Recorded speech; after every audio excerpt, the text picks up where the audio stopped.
Hi, I'm Ben, and this is the most detailed real estate market report for Melbourne, Florida for October 2022. We're going to look at the sold prices for each area of Melbourne, including Viera, Melbourne Beach, and West Melbourne. So let's get started with Viera West of I-95.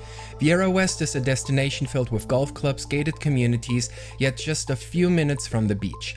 For the past years, the market in Viera West has become very seller-dominated, with an extremely competitive market over the summer. However, the market in Viera has slowly neutralized, with the median sold price decreasing 10.63% to $525K, which comes down to a median price per square foot of $262. What's a real eye-opener is the average days on the market. While over the summer homes sold in a couple of days and often over asking price, the days on the market had gone up 580% in September. However, in October, they slightly went down again to an average of 31 days. Both pool and waterfront homes had some price drops of 9.96% for pool homes and 4.75% for waterfront homes. Condos in Viera West, on the other hand, have gone up 19.77% since September, bringing the median sold price up to $257,500. Especially the Viera West market was one of the most overheated markets in Melbourne, Florida during the summer. Now we see the corrections overall. However, the decrease in days on the market shows that buyers are still very interested in living in the number 15 master planned community in the country. Now coming towards Viera East and the northern Suntree area, we get a somewhat similar picture to Viera West. Here the real estate market is also steadily shifting towards a neutral standpoint. Since the start of October, the median sold price has decreased by 8.33% to $385,000 and a price per square foot of $218. The days on the market have gone up by 2 days to an average of 28 days on the market. On the other hand, pool homes and waterfront homes are still in demand in Viera East and Suntree North. Pool homes have gone up 5.4% and waterfront homes have gone up 7.14%. Condos, however, have gone down slightly. So overall, this Melbourne, Florida area is still selling fast with just 28 days on the market. However, overall, this area is also seeing similar corrections as its western counterpart.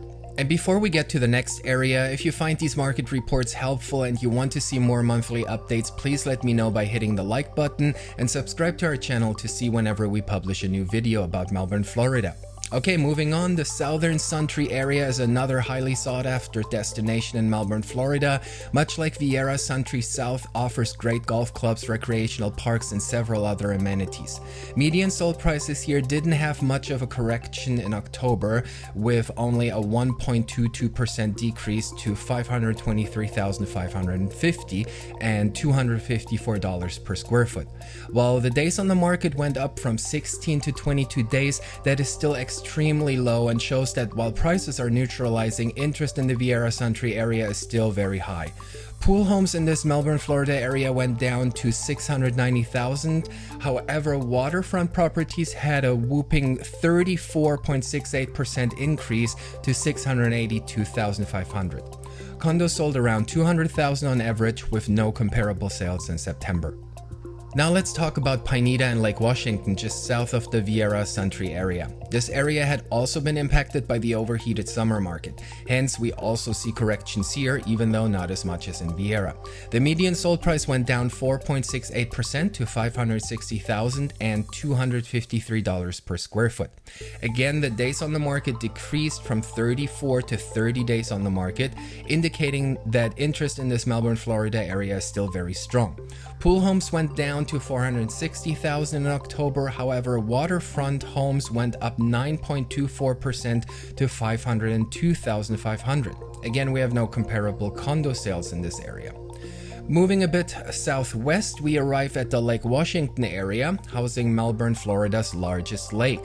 As of October, the average median sold price for homes in this region went up 12.09% to $482,000 and a price per square foot of $215. The average days on the market got cut in half from 46 to 20 days, showing a continued high demand for this rural feel Melbourne area. Again, just like in the Pineda Lake Washington area, the prices for pool homes went down to an even $500K, while waterfront homes went up 22.17% to $675,000. No condos were sold in Lake Washington either.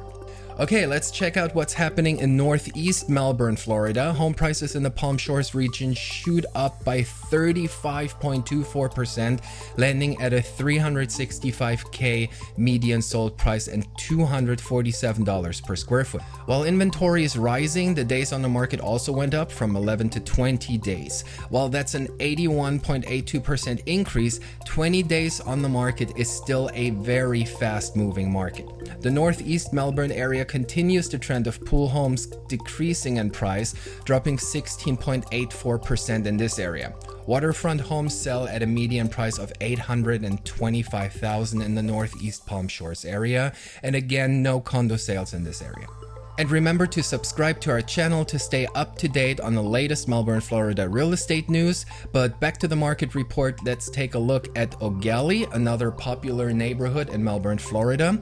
The small coastal area alongside the Indian River slightly went up in price with a 3.45% increase overall, bringing the median sold price up to $300,000 even, and the price per square foot to $198. However, homes stay on the market a bit longer than before with 26 days. While that's a 73% increase from September, 26 days still indicates a strong market.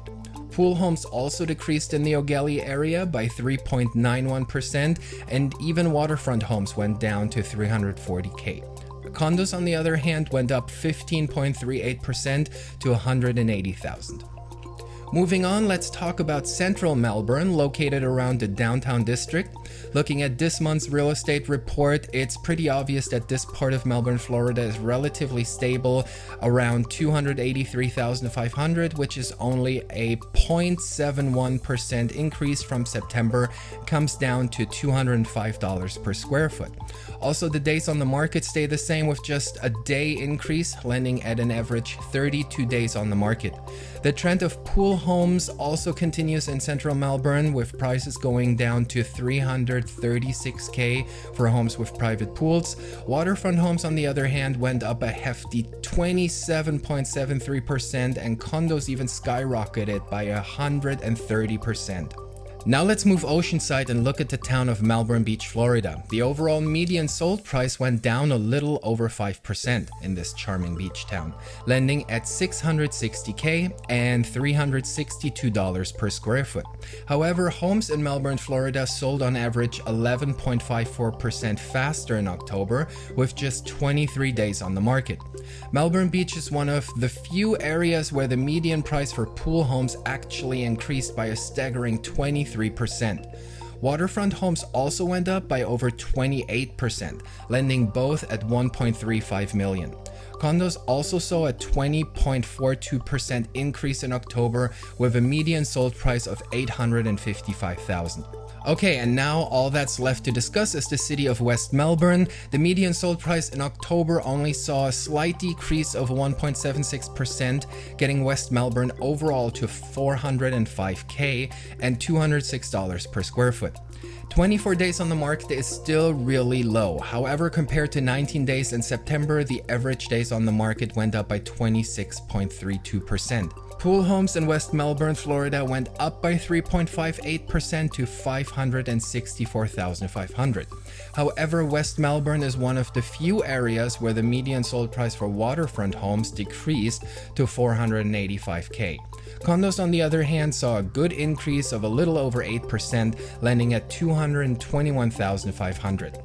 Now, with the detailed market report out of the way, let's take a step back and see what this all means. Overall inventory in Melbourne, Florida is increasing, causing the overall median sold price to stay at $396,500, which is only a 0.25% increase from the previous month.